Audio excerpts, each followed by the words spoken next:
Welcome to the Crazy Wisdom Podcast. I've got Sweetman, who is the dev for on-chain music today. We've already done one AI Whisperers event, and now I'm very excited to dig in this one-on-one session for Crazy Wisdom. Welcome to the show. Thank you for having me, Stewart. So, on-chain music, what does on-chain music look like in 2025, August 2025? The big meta, if you're here and you're a musician right now, is coins. The whole Base and Zora pushing coin your content. Most on-chain musicians, they wake up and they post on Farcaster. If they have access to the Base app, they're posting on the Base app. They're getting paid anywhere between $2 and $25 on both of those platforms just for posting. Wow. Anytime they're posting on there, there's on Farcaster collectibles, so they might be getting paid in those auctions. Or if you're posting on the Base app, you're coining your content and then you're earning either directly through the creator fees or you're selling and trading those coins and earning revenue. You're posting your music on Tortoise, which is a mini app, or you're posting on In Process, or you're posting more coins on Sound and you're earning revenue through those. People are still doing live shows. I've been seeing them going down in terms of Decentraland and in Metaverse live performances. But a lot of people, especially around here, still do in-person shows. And so there's a complement of more traditional, get your music on streaming, not to earn money, but to get visibility and distribution and make it so that AI agents can consume your content and help inform your practice.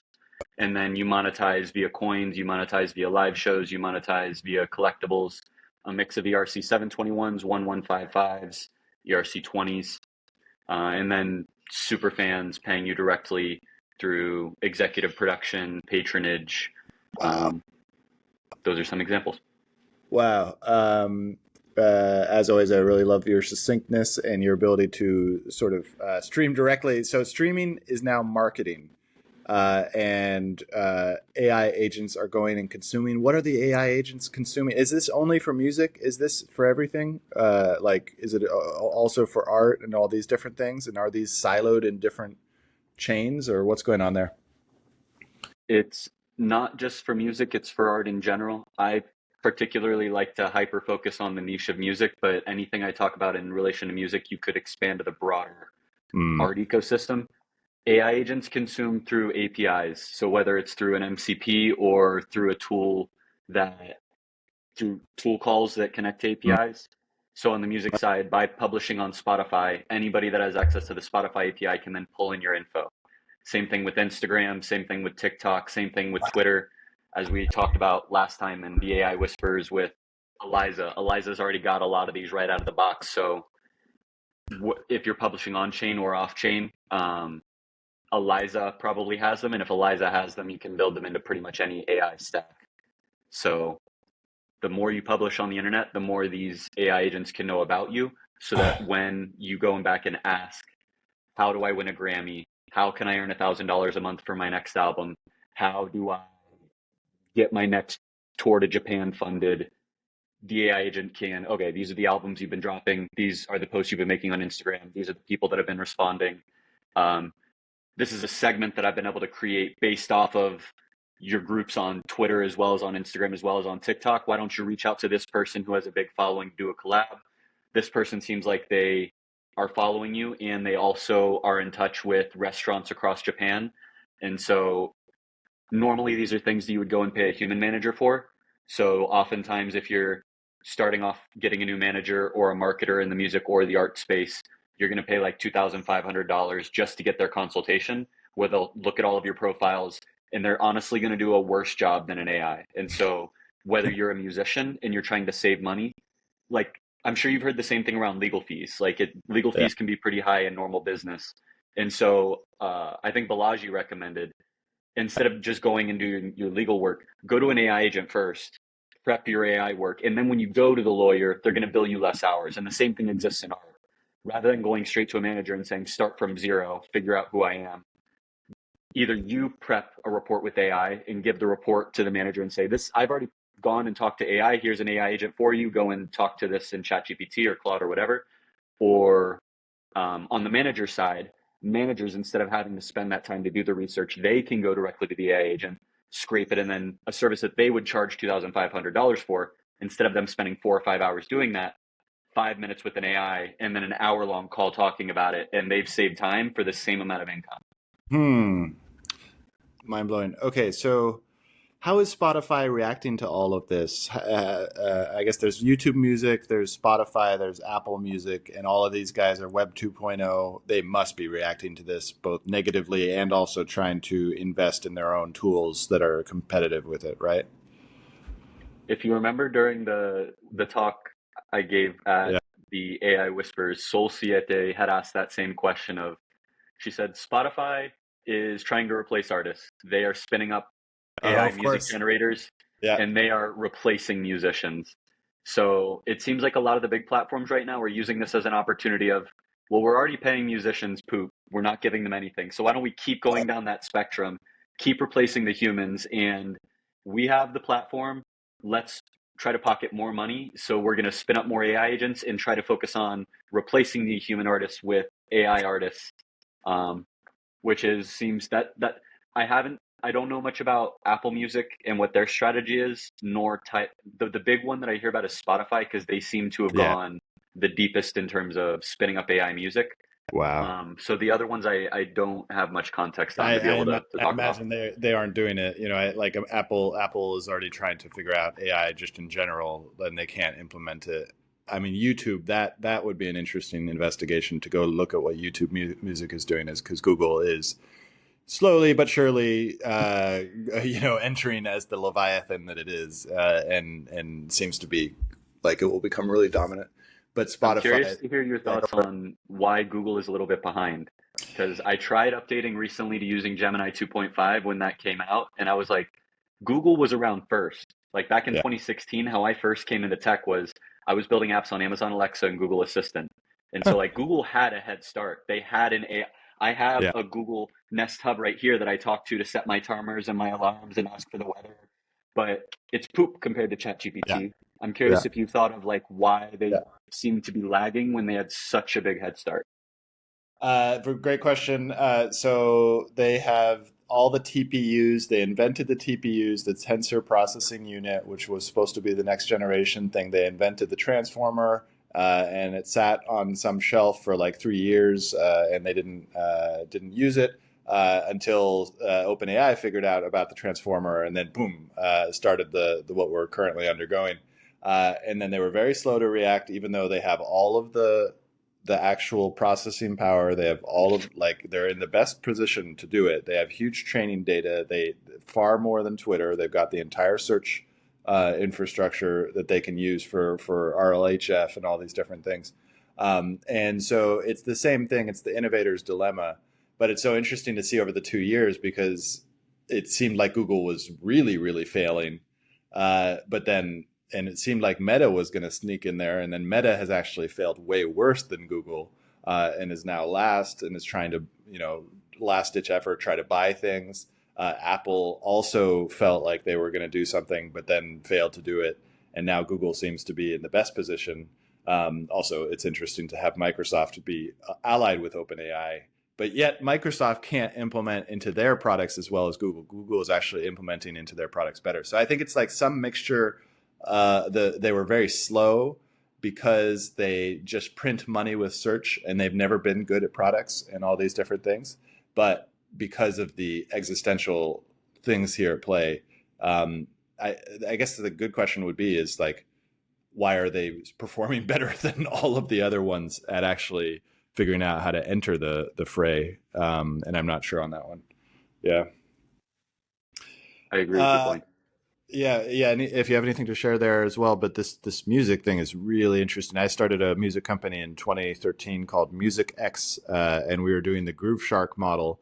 And we saw this issue, which I think you've thought a lot about, which is that how do you pay musicians? And so we were going to do the Groove Shark model with the uploading like YouTube or uploading like Groove Shark, but then put an e-commerce marketplace in as a layer so that when merchandise for artists is sold, the artists get a cut. So even though it was all being pirated and everything like that, we would actually they would get a cut from the e-commerce marketplace in order to pay for it. What you just said is really interesting, because it means that the humans are all going to the blockchain to publish in order to try to make money, whereas Spotify is trying to cut them out more in order to generate music. And can humans tell the difference between generated music? This is the hardest part, because it's like there's no law that says a company needs to say when they're using AI generated content. So, and already for the past 15 years, there's already been a huge synthetic movement into music. So do you think we're already listening to AI generated music already? And like, is it like the dead internet theory for music? Is that happening? I think so. Yeah. Uh, I was trying to get this phone screen replaced before I left Argentina to come here.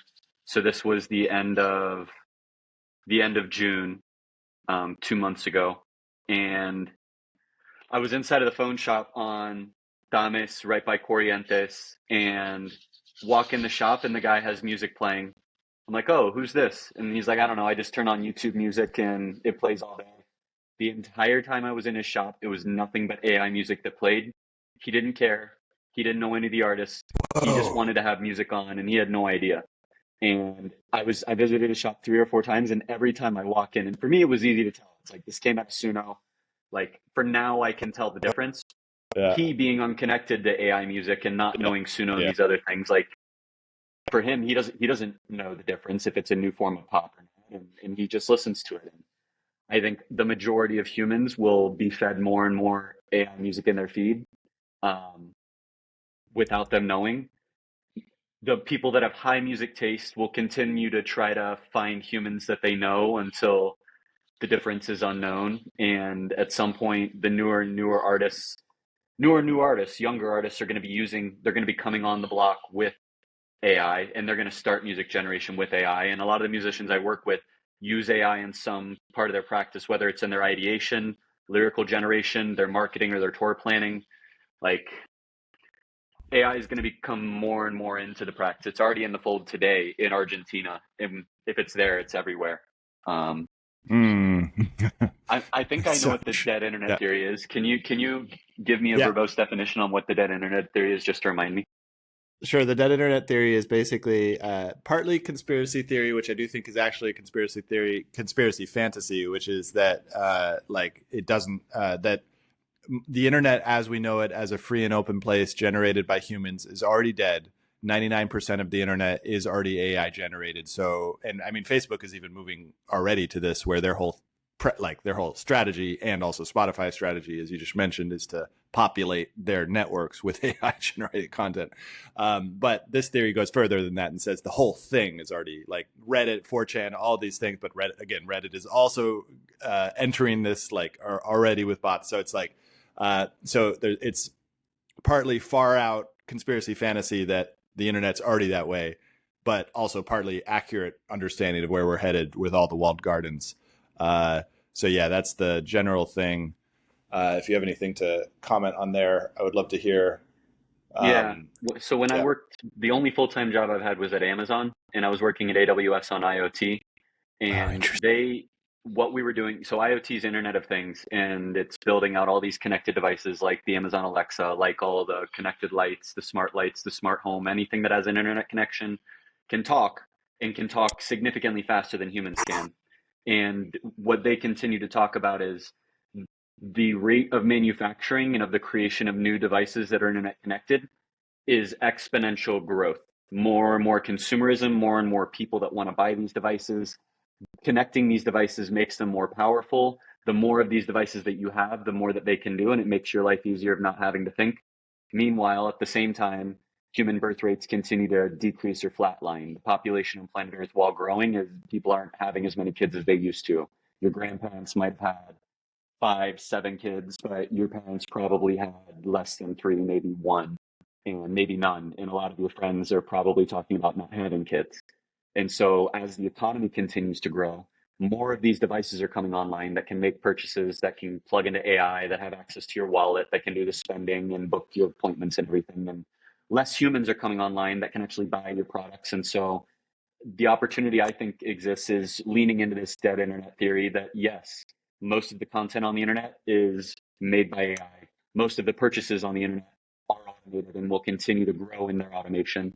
So lean into that, build whatever product you're building, make it easy for an AI to buy it, make it easy to be plugged in with an API. Try to lean into the fact that it is dead internet. And if you're that one human that is still here creating and not an AI, instead of really trying to sell to humans, which is becoming harder and harder as less and less humans are reproducing, if you figure out a way to plug into these AI agents, whether through MCPs, through tool calls, through APIs, you can just find that like maybe you're not interacting with as many humans directly, but you by making it super easy for the AIs to do it, if an AI can buy it easily, it becomes easier also for a human. In the rare case that a human does still exist on the internet and they want to buy it, make it easy for the AI is going to make it easier for the humans that are on top as well. Such an interesting rabbit hole we've ended up in. I just got the idea of a synthetic hierarchy. It seems like humans have always been in a somewhat hierarchical relationship to each other. I'm reading this great book called Debt, the First 5,000 Years, because of my interest in crypto.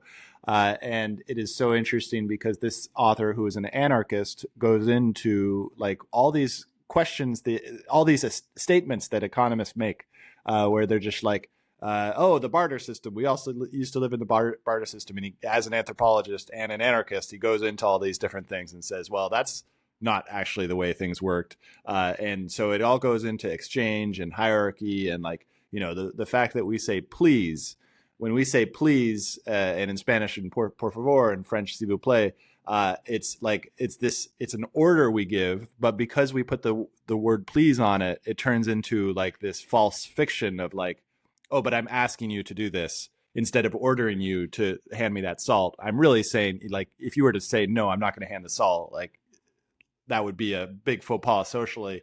You're going to hand me the salt, so let me just put please on it, so that we can create a polite fiction in this hierarchy. So what you just described to me means that we're building synthetic hierarchies. All of us are going to just have like millions, billions of agents out there doing our bidding and having these communications with other agents. And then we are going to have we are going to continue to do these podcasts. We're going to continue to do these things. But it will be all these just like billions of agents in the same way it's already happening, though, because it's like that's what I just described is going on in my body right now.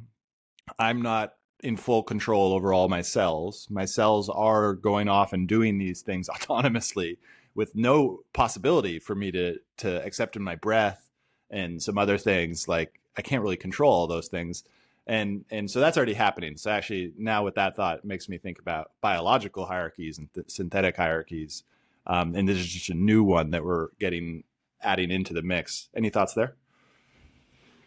Makes me think of Ecclesiastes. There's nothing new under the sun. We think that there's all this new stuff, but in reality, it's the same system being repeated over and over. We're just recreating it in a new skin of AI. I like that you brought it into biology. Skin. I agree with you. Yeah. A virtual skin. Which goes into philosophy and like virtual, like thought itself is already that. And AI is a prosthetic for thought, where we can think about things with this prosthetic that can go help us to think more. But then we have agents, and agents turn our thoughts into actual physical things, which I think that's the real sort of leverage point. But everybody talks about agents, but nobody can ever talk about like what an agent actually is. Claude code seems like an agent. Cursor has a bunch of agents. You're talking about MCPs. What's your evolving perspective on what an agent is right now? You had asked, I think, the same thing during the AI Whispers talk, and I agree. It's like we say agents all the time, and when we say it, we're communicating the meme. But when you ask someone to explain the meme, it is it's a challenging thing to explain. Like, I would love to hear if I don't have if I had to give an answer, it's your assistant that it's your assistant. In the most simplest term, it is your assistant. It could be this Google Nest Hub. It could be Gemini on your phone. It could be the ChatGPT interface. It's connected to the internet. It can think. It has access to tools. That's the simple definition of an agent today. It's an LLM. It has access to tools. It can connect to the internet. From there, you can build a lot. What is your Yeah. evolving perspective on what an agent is? Yeah, I think you said it there. We should, instead of an abstract idea of an agent, we should relate it to the function of the agent and the tool. So it's some sort of like the agent is the thing that goes out and does some action and then creates something out of that action using a tool. So it's some relationship between a tool and a bounded agent. I've been trying to figure out what have we learned from trying to give autonomy to agents, because the whole as with everything in philosophy or everything, like when we ask the question, we realize how little we know, and when we try to program autonomy into agents, we realize that any programming of autonomy is a limit to autonomy, because if you have to spell it out, it's not autonomous. It's like, it's the same thing with trying to hire people. It's like, if you have to give them everything to understand it and tie it out, and this is what programming's been for the last 60 years, is like just like trying to figure out what is every single edge case and how do I program this thing. And now with LLMs, we have the probability that's thrown in there. But we have the other issue with that, which is that if it's probabilistic, it's going to give us a different thing each time, and it's total chaos. So we've got determinism, we've got chaos, we've got tool use and agents. And I feel like that is probably the biggest hurdle so far, is that, all the VCs in 2024 were like, 2025 is the year of agents. And now it's like, okay, but what are we actually doing here? Well, it depends on the task, and it depends on what we're trying to do. And so, we're gonna find out. Are you using agents right now? How are you vibe coding? How is your world kind of evolving? And I really want to go back to music. I hope we don't go too far away from there, because that's like, it's got to be so interesting. What's can you give us an update on your business and where you're doing, what you're doing there? Yeah. So on my personal side, I use Cursor for everything. I tried going into the background agents, and I had it connected to Slack, and for a couple weeks I was doing that. And then I came back to saying, I think there's value in me having my hands closer to the code and not just giving an initial prompt. It was taking me longer to go into a Slack thread and tell it, no, you need to change this. No, you need to change this. I'm just going to go back into my editor, get a little bit closer to the code itself. And that's just in my personal practice. So we're going to get there someday, likely. Today it is still rough, but I'm glad that I'm experimenting and seeing it with my own experience. I think that's the most important thing for humans right now, is you're going to have an emotional reaction when you're seeing this stuff. Try to see beyond that emotional reaction and play around with this. Even if you think it's a net negative for humanity, you playing around with it will give you a better understanding and a more well-rounded understanding, so that if you do think it's a negative thing you need to fight against, you can at least come into the conversation informed, instead of looking like a Luddite that's just here to smash a machine without actually understanding the value that the machine can provide.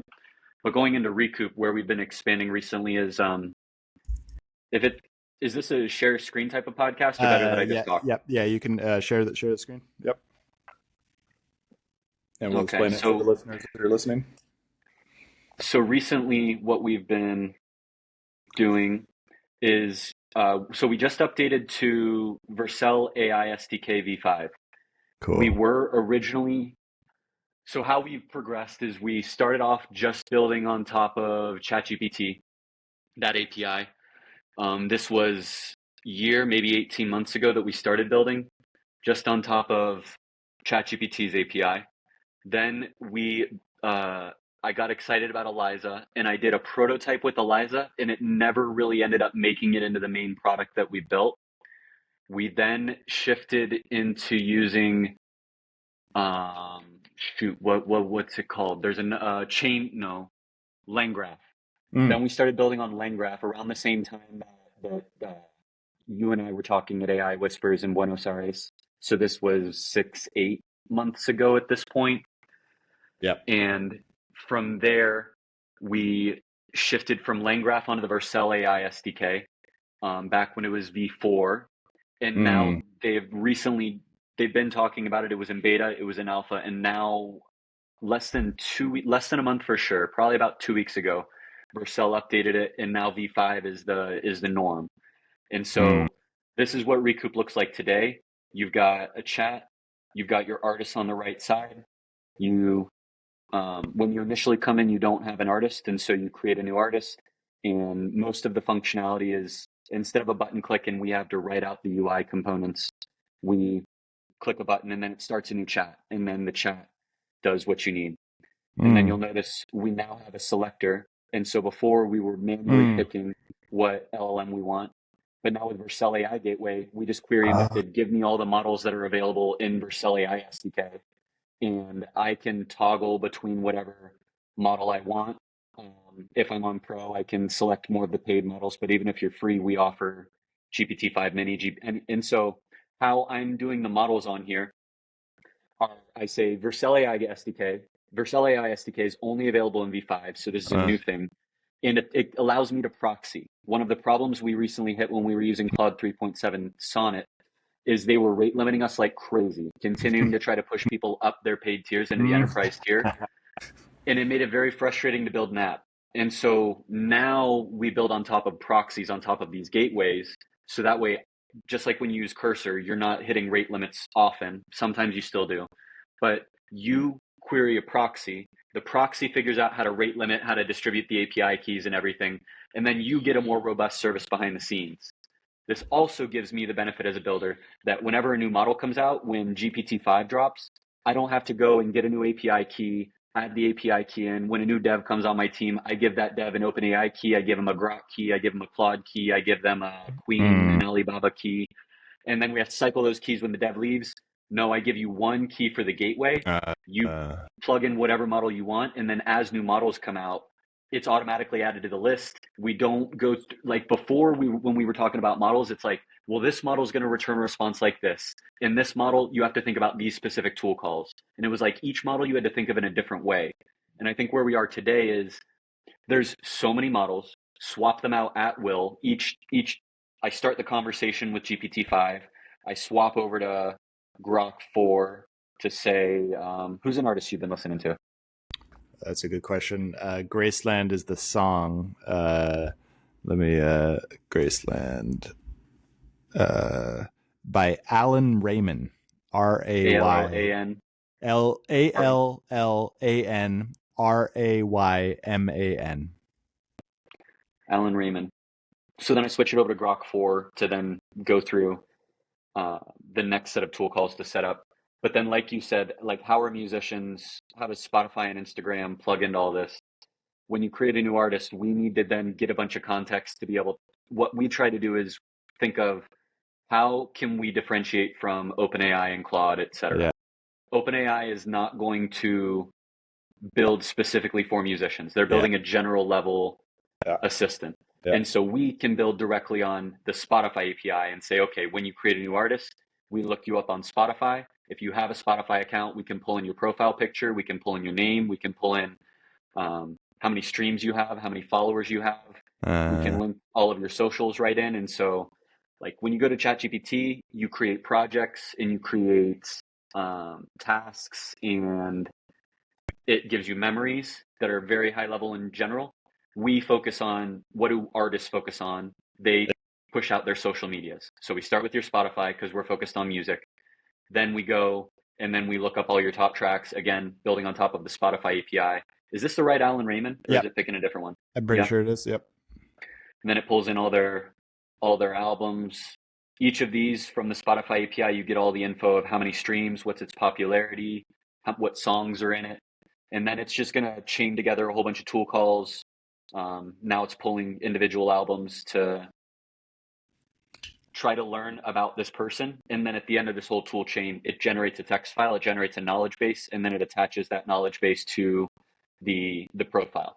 And so what has been interesting recently is before we were building on one single LLM. And so when we built these tools, it was working with a single LLM. But ever since we added this in, we have found that some models work well for some things and not well for others. And we've been having to think, how do we build something that works well regardless of the model that is picked? For example, this tool chain. This is a create artist tool chain. And so a musician can come in here and pick whatever model that they want.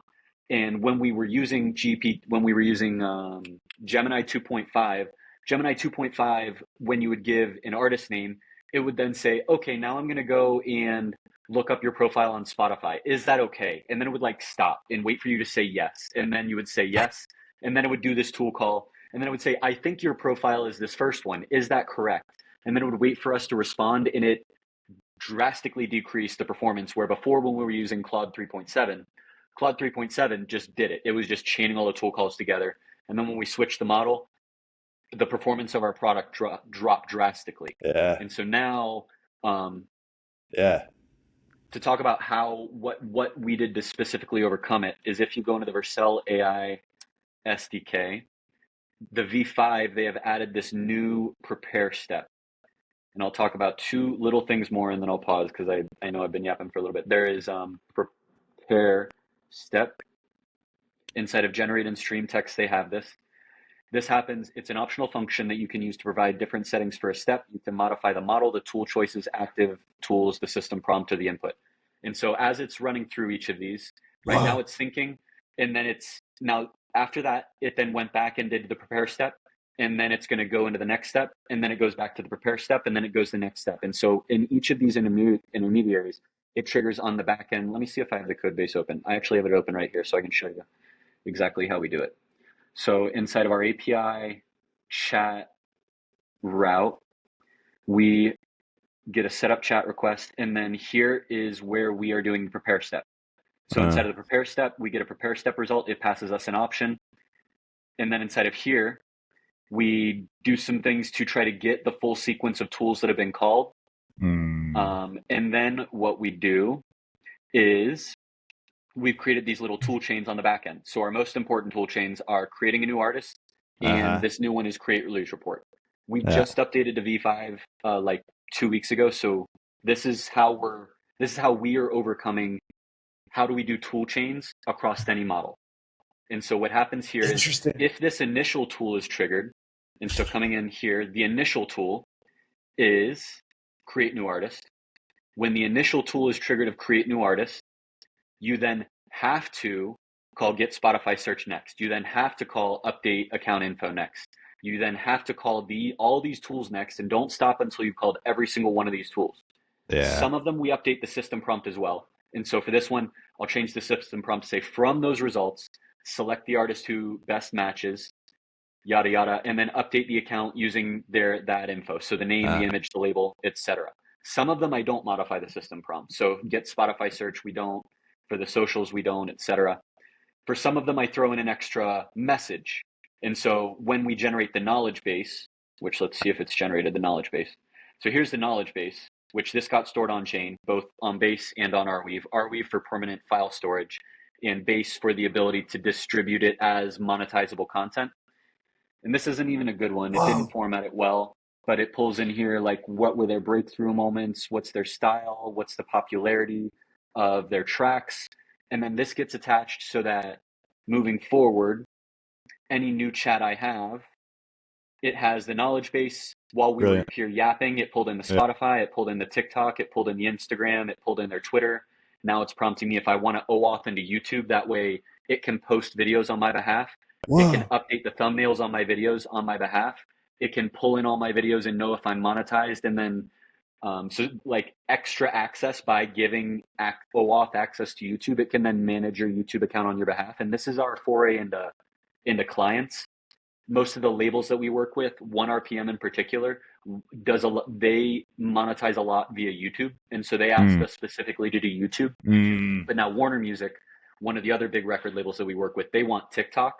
So the next client that we'll be building will be the same thing we've done for YouTube, OAuth with TikTok. That way we can post on your behalf, we can manage your videos on your behalf, we can optimize the video.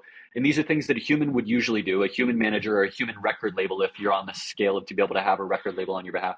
They would do it, but they're just not going to be as good. Like a human needs to clock in. A human goes on vacation, a human clocks out at the end of the day to go home with their family. An AI agent, as soon as a YouTube video gets posted, it can know, it can analyze it, it can look at your other videos and then update the thumbnail for you. It can update the description for you. It can update the hashtags for you. Each day it can then go back and see every time a comment gets triggered, it can get a webhook. The webhook can respond. And then, like we were talking at the beginning, the Internet of Things, Instagram sends out webhooks. So on comment, send a webhook to this other LLM that then processes and does this thing that then interacts back with Instagram. And the iterative cycle for a musician to do the content that they need to do can just be faster. And if you scroll on Instagram or if you're scrolling on TikTok and you see a musician, the musicians often say, I want to focus on music. I don't want to do this content thing. But if I talk to a music manager, they say, I have to be doing this content thing. And so where I'm excited for is agents like this can be telling you what to do, or they could just do it for you. And you can just ask to generate a song, and then you get a base framework of bones for a song generated. Generate 10 versions of that. Listen to all 10 versions. They're shit, all 10. But one of them is going to inspire you for your practice today. And so if your goal is to make a song every single day or every single week, it's hard to constantly pull ideas out. Some people, like a Prince or a Michael Jackson, they're a constant source of new material. But a lot of independent musicians, people like you and me, who maybe in the past didn't define ourselves as musicians, but we like the idea of potentially being more creative, we can iterate on these ideas, and then we can step into becoming a musician. And so where we're going is, just like in the past, it required a much higher caliber to classify you as a musician. Then when Ableton came out, it unlocked this whole new class of musicians. The previous generation said, that's shit. If you're generating on Ableton, that's not real music. That's some mechanized nonsense. And the same thing's happening now with Suno. If you use Suno, a lot of current musicians that were here during the streaming cycle are saying, that's nonsense. That's how Spotify's replacing musicians. That's not real music, whatever. The models are going to keep getting better. The people that are just being born today are seeing, this is the world I'm born into. I don't have any bias that this is good or bad. A 5-year-old can generate songs, and they can start to build a musical practice on top of these tools that didn't exist before. And so this is an example of where Recoup is at in one of the tool chains of create new artists. And so, the most recent additions we are now on V5. We now have a drop down for models, so you can select whatever model. And then the last thing I wanted to show you are these AI elements. Have you seen the AI SDK and these AI elements? No. What is it? So are you familiar with V0? Yes. Yeah. Mm-hmm. So V0 is also built by the Vercel team. Vercel is founded by Guillermo Rauch, a Porteño, someone from Argentina. Yeah. He's cracked. So he built V0, a vibe coding tool. He built Vercel, which is the hosting tool that everybody hosts for free on and does your domains. They also have the AI SDK, which is the tool that we use to build on top. They're just cooking on all the fronts. And they just released these AI elements, which are UI components for building chat. And so if you want to build a chat app, instead of you thinking through, how do I build these UI components? It's built on top of ShadCN, which is already what everybody uses for installing base level components. The nice part about it is it's not like a black box like using Material UI or some of these other UI libraries where you install it and then you just don't touch it and you have to deal with whatever. They give you the raw code. And so you can copy the raw code, or you can install it via CLI. And so if you're using Claude code or if you're using Cursor and you say, use this command or just give it the link to this page, obviously you can copy the markdown and then pass it all in. But you get these awesome components right out of the box. And so when I went to add in this dropdown, I was like, we're not here to try to build UI components. That takes time away from us building a good product. Yeah, interesting. And so we use the prompt input, and I took their prompt input. And then what happened? Because I took their prompt input, I got something that we didn't have before, which was this stop button. We now have a stop button. I didn't even know that I was going to get this. And so those are the tailwinds you get by building on other tools that exist. And so I think the recommendation, the learning that I'm at is, whatever my priority is for however I'm differentiating, I want to hyper focus on that. And anything that is not that, I want to offload to the best company that can support me for free, which right now, my preference, I'm a big fanboy of Vercel. They give me everything I need.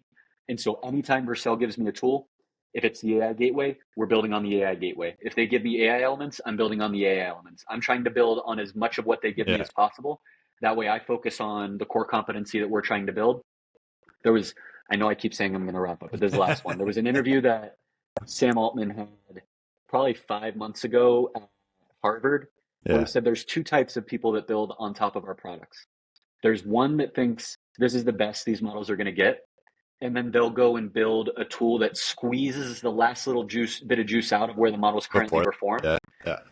And then those people, when a new model comes out from OpenAI, they say, "Fuck, OpenAI stole my idea." They're Yeah. being so vampiric. They're being very parasitic with anybody that builds on top. They killed my product. And then there's another class that think this is the worst these products are ever going to be. It's only going to get better from here. And those people, every single time a new model comes out, their product gets 10 times better because they're building with the thinking that it's only going to get better. And I think that's the winning model, is thinking this stuff's only going to get better. Build on the teams that are shipping. That way, as they get better, as they add in something new to the prompt input, because I'm already building on the prompt input, our chat just naturally gets better. We don't have to make any updates. Because we're building on the Vercel AI gateway, if Claude drops a model because GPT just dropped GPT-5, that new model automatically shows up. I don't have to worry about it. I don't have to think what's new. It just shows up. No new coding required. Our product just naturally gets better as the ecosystem evolves. Yeah. Finally stop there. Thank you. Okay. Yeah, I have there's a lot of things I want to respond to there. There is the return of the Renaissance man, or the Renaissance humanist, basically, where we're now entering back into that early stage of the 1500s, not because the complexity of the world has shrunk back to that era. And like, what I'm trying to say is that you could have somebody from the early 1500s who was like Aristotle, Aristotle was able to basically create all the different disciplines that we now know of as science and philosophy, all these different things. Then you have the guys in the 1500s who would then go and be able to have 3 or 4 disciplines, where they were able to be the master at those 4 or 5 disciplines and also speak 7 languages and do all these different things. And that was because it was much more simple at that time. Now we're not going back into that simplicity, quite the opposite, actually. But these tools are going to give us so much leverage in our ability to abstract and do all these different things that we will be able to go to that level of just like ability to master these disciplines in music. Like what you're saying about a 5-year-old now being able to create music, they will have no limiting beliefs that I have about my ability to make music. They will just be able to create music at will. But it also makes me think about the difference, because we're going back to the consumer mindset, because there's so many people, I would say probably at least 40 to 80% of the population will remain in the consumer mindset. But now that I'm saying that, I'm starting to think, like, because it's going to get so easy to create, maybe that will change as well. That a large section of the population who there are so many barriers towards creation. But I don't know. We'll find out on that. The other thing, the more technically thing I wanted to talk about was that the cursor. So cursor it did what you just said that Altman was saying, was basically cursor found outside of the kind of chat model. They went and applied all of these different models that the foundational labs were doing in order to build this technology. That's really fun. There's a new one. The heart just came around. But so they were able to build the architecture to orchestrate all of the LLM APIs into what we use as cursor. Then you have Claude Code, which is different, but I think evaluates that, where Claude Code was the internal team at Anthropic was building this command line terminal that just remains undefeated over and over again in terms of how good it is as a single specific thing, where they use only one model and they perfect that one model. You're closer to a cursor, but for these agents. And have you looked at Cursor, the way that Cursor built? And I've got a great YouTube video I can send to you from about a year ago, it was the Cursor team went on to Lex Friedman and they went in and explained all this stuff. So it sounds like you've already watched that. Like what do you think about? Because what you're doing is orchestration of the model, and it's an orchestration of intelligence. And I've been on a long train the last few days of essentially like orchestrating human intelligence. There's orchestrating human intelligence, and prediction markets are coming into this way. My friend and client, Christian Olstrup, is now using prediction markets in order to orchestrate his associates at his company, so they make bets on various things that need to get done. And then his associates put money into the bet if they think they can do it. And then they win back more money if they do it, but they lose that money if they fail. So you've got that's like orchestration of human intelligence, and then you got orchestration of machine intelligence, and that's where we're talking more about. And that's what are your thoughts? What are your evolving thoughts on the orchestration of machine intelligence? Where do you see yourself in like 3 to 6 months in terms of trying to all those tool calls that you were doing? How do you orchestrate all that? Yeah, that's a really, really great question. It's actually where I've been spending a lot of time thinking is what, as you saw in our prepare step, there I've manually defined a lot of the tool call, and I have made it more restrictive on how the LLM can think in specific tool chains. And before we were more generic and we gave the LLM more space to think how it wanted. Now we have recently been very restrictive, and I've been wondering, is that the right move? Because we want consistent outputs across models. And with the divergence of models and how they think, recently I have had to be more restrictive in order to get consistent output, that because these tool flows are the wow moment. When someone comes in and then the first thing that happens when you enter into Recoup and you sign in and you don't have an artist, it starts that create new artist chat automatically. And so you sign in with your email, you sign in with Privy, and then it automatically opens up create new artist. And then the only thing you type in is the name of your artist. And then it chains all those tool calls together. And then you're like, whoa, how did it find my Spotify? It got my PFP. Wow, it's found all my social medias. And and if we didn't force it, we wouldn't necessarily have that wow moment. And I'm hope.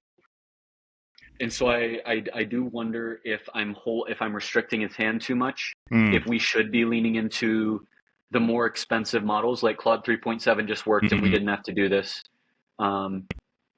This is something Sid, my co-founder, and I talk about a lot, is do we pay for the more expensive model? Do we stay on Claude because it's just a really good model? But it's very expensive. We were paying $900 a week in LLM fees using Claude 3.7. Claude 4 is even more expensive. That burns our runway. We're a bootstrap startup. We don't have venture funding. We switched over to Gemini 2.5.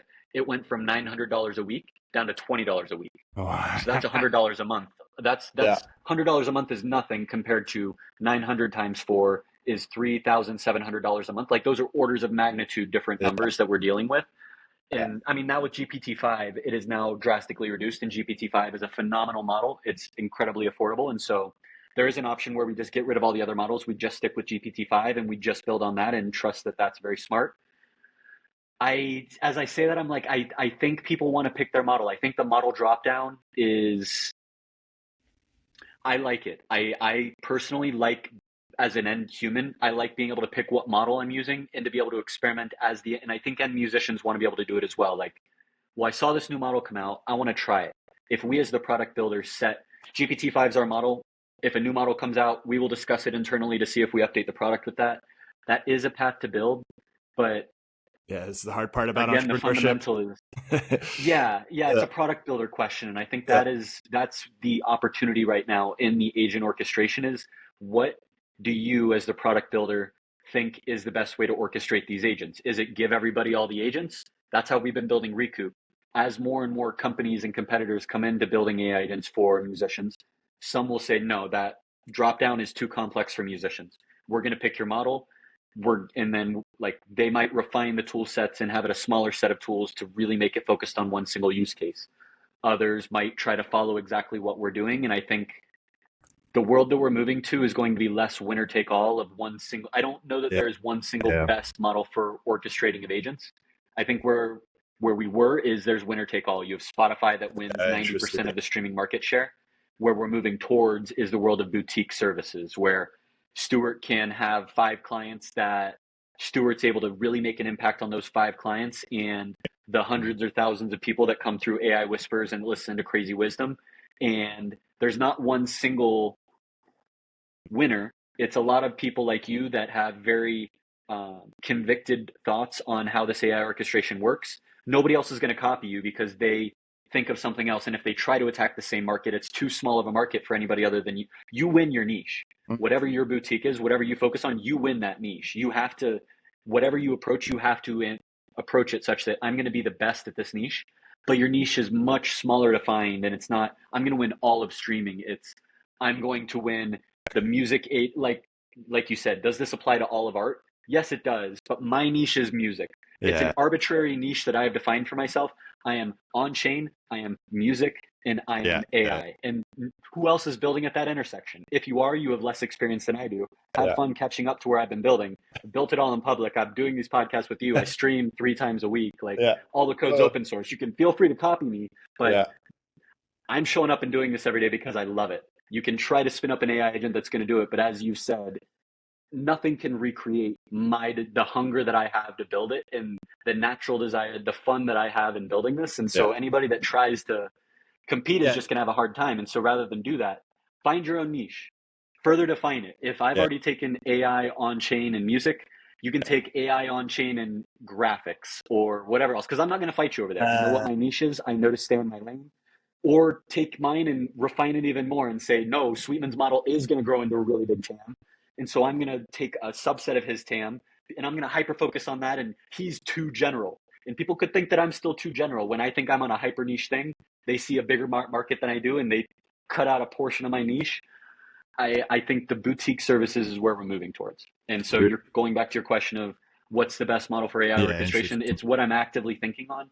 I'd love to hear if you have any thoughts on how we could be doing orchestration better, but I don't have a good answer, and I'm actively iterating on how can we be doing better with the V5 SDK from AI. Do you have any thoughts on out of all that how we could be doing AI orchestration better? Well, so let me go write that question down. So how to orchestrate better? So the questions that came up for me when you're talking are, how are the models evolving due to this competition? Because they're all going in this winner takes all mindset, and their attention is split between winner takes all mindset for a chatbot integration and winner takes all mindset for a API. And the chatbot feels like it's kind of like a red herring where it's like, but it's not, because all the consumers use the chatbot. But all these guys originally didn't think about the chatbot. They were only released the chatbot in order to get training data for the APIs, so they could get better APIs.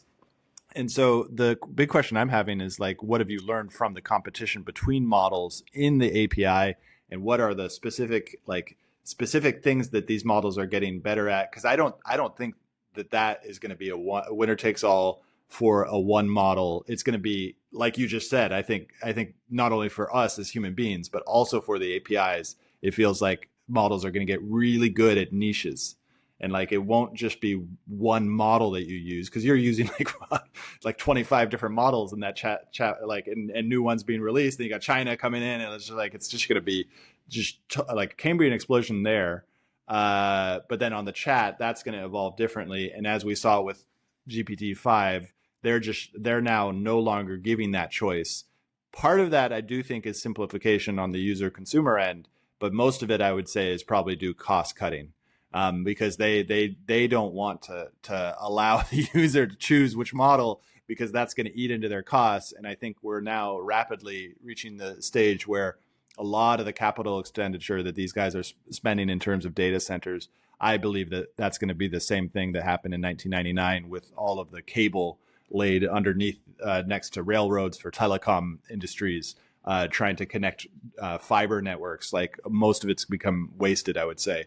And so I don't think they're going to be able to recoup a lot of the costs. So I think OpenAI is realizing that and being like, we have to start cutting costs, and part of the cutting costs is happening there.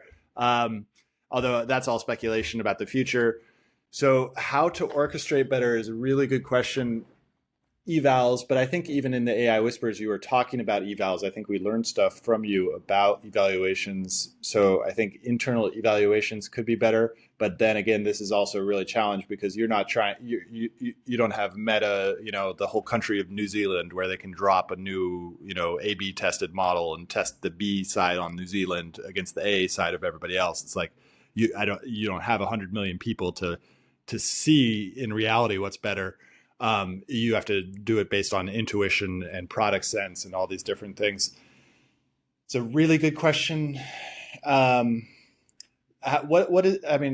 question that could lead to a better answer is, I recently went into OpenSea to try to mint an NFT, And I opened OpenSea for the first time in 3 years and was presented with a UI choice of what UI I want to use, a choose your own adventure. And I was like, oh man, this is really cool. I'm going to choose my own adventure. We're going to now have custom software. And then I clicked into one and I was like, oh man, I'm so excited for this experience of minting this NFT. And that minting the NFT turned into a nightmare, a total nightmare. Just like I still didn't get the NFT. I don't know whether I minted the NFT. It was just like a total UX nightmare, but at least I got that, that initial type of choose your own adventure.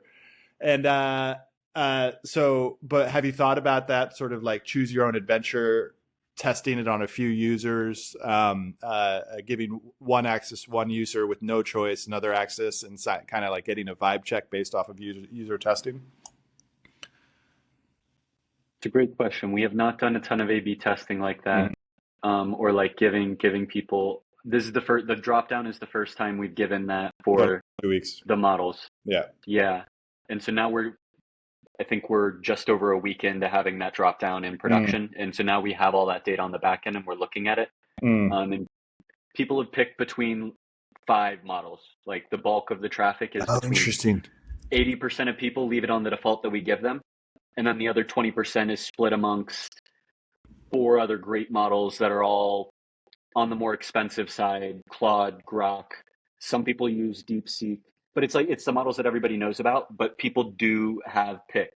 I'm sure they try, but if they try, it's only for like one conversation and then they're not happy with it. And then they go back to the models that they know and love. That's another really interesting point, which is the sunk cost and the emotional connection, the parasocial connection people are forming with the models themselves, which is really interesting, because it's not about how good it is. It's about how much they like them, because it's a linguistic relationship based. Like we like body language. Yeah, most of the stuff is body language, but that 20% that's linguistic is really important, and people are forming parasocial relationships, like with the drawback to GPT-5 and people wanting that the happy-go-lucky model back, and complaining that it's not there anymore is really important. And I was actually talking about this with my dad on our podcast, Stewart Squared, on Sunday, and we were talking about how the same thing happened with all the tech companies when they were updating their UI and UX. The same thing happens with UI and UX, but it's just much more intense, having a feeling like you have a relationship with the model as well. Any thoughts there? I agree. My friend just sent me on Instagram. He sent me a link to a Reddit thread of everybody who got really upset when GPT 3.0 or one of the GPT models like a week or two ago went offline. And he sent me a thread of someone who had fallen in love and had a very like deep romantic relationship with GPT 3.0 or something. He was like, the love of my life has been taken away from me. This can't be happening. And when it finally came back, he was like, oh my gosh, thank you so much. Me and my lover finally reconnected again. And he was feeling such depth of emotion. So just like you said, it shocked me, because he's like, he was comparing it to the movie Her. And he's like, wow, I thought this was some dystopian future that was super far away, but it is very much already here. Exactly like you said, people are developing very deep relationships. And so while our parents, if you're a man and you bring another man home and say, I'm dating this man, they might look at you and wag their finger and judge you. Kids are already moving on a level deeper, and they have built very deep relationships with these LLM models. And if Sam Altman releases GPT-5 and takes away access to 3.0, some people might feel like the love of their life has been taken from them, and they will have a very deep, potentially biological reaction to these models changing and growing. I have not built that deep of a relationship with it yet. I am still very much like, as the new models come out, I'm excited to keep trying them. And so you've got a professional relationship with it. I have a philosophical, intellectual relationship with it. Like I was just before our podcast, I was doing deep dives on the Nag Hammadi Gospels. And it's like, without this tool, my life would be much different in terms of my intellectual feeding mechanisms and my intellectual feeding habits. But the emotional relationship one is so interesting, and that's going to have so many sort of sci-fi elements to it. And then there's the GPT psychosis thing, which is an important thing as well, which is people feel like they found secrets of the universe inside of it. And it's really interesting because it's actually most of there's a bunch of training data that was based off of Reddit on this online game where you speak in this specific way where you talk about all non-recursive elements to this simulation have been dissolved. I'm now in the top level of the game. And this all comes from a game on Reddit that got in the training data that people are unlocking in these chat threads. And that's like that's the GPT psychosis is they're in this game, but they don't realize it's a game. And there was actually a somewhat famous investor who recently started doing it. Is really interesting. He was actually an investor in OpenAI, so I suspect there might be some guerrilla marketing elements to it. But he also could have a genuine GPT psychosis. So yeah, we're in strange territory. So the last 5-10 minutes or so. Future shock. Are you in future shock? Are you experiencing future shock? What does future shock mean? It's from a book from Alvin Toffler, and future shock is basically like a GPT psychosis, where you get sort of all these weird artifacts from transformative technology. And a good example of this, like 10 or 15 years ago, would be something like, older people who are in their 70s now trying to find a token that their computer gives them, and so that they can sign in on their computer, and they have to get a token from their phone, and it's like 7 different steps, and they just can't do it, and have to call their family. Like that's a mild form of future shock. A more intense one would be a GPT psychosis, which is actually happening now, where people end up in a psychiatric facility because they think they found the secrets to the universe inside of the LLM and have made it sentient. So yeah, that's a basic future shock. It's just like really intense experience of like, this is the future, and all these sort of non-linear confrontations from it. Is it so? It's a strong emotional reaction, often not being able to handle what's happening. Yeah, let me get the real thing. So, future shock, Alvin Toffler, as a certain psychological state of individuals and entire societies, and a personal perception of too much change in too short a period of time. Mm. I felt that when the co-founder of Recoup showed me Cursor, I had a deep emotional reaction, and I rejected it, and it made me think, screw this guy who's using AI to replace me. It challenged my identity of I'm a coder, I write code. This LLM is going to take my job. I'm not going to look at it, shove my head in the sand, pretend it doesn't exist. Very strong emotional reaction. And luckily, after the emotional reaction, I tried the thing, started to see the limits of it, and now I've integrated it into my life. So it has already happened to me. Luckily, I was able to overcome that shock and use the tools. My goal is to continue to lean in and to keep trying it, because I don't want to be a boomer that is unable to do 2-factor authentication. I would like to be like your dad, who's able to continue to keep his ears open and have the conversations with you and adapt as the world is changing faster and faster around him. But that's the strongest case that I've found in my own life of future shock. Yeah. It'll be interesting to see where we go. Well, thank you so much for coming on the show. How can our listeners find out more about you? I am on all social media on Twitter, Sweetman_ETH, Sweetman.ETH, on Farcaster, Instagram, Sweetman.ETH. Cool. And you can try out the product at chat.recoupable.com.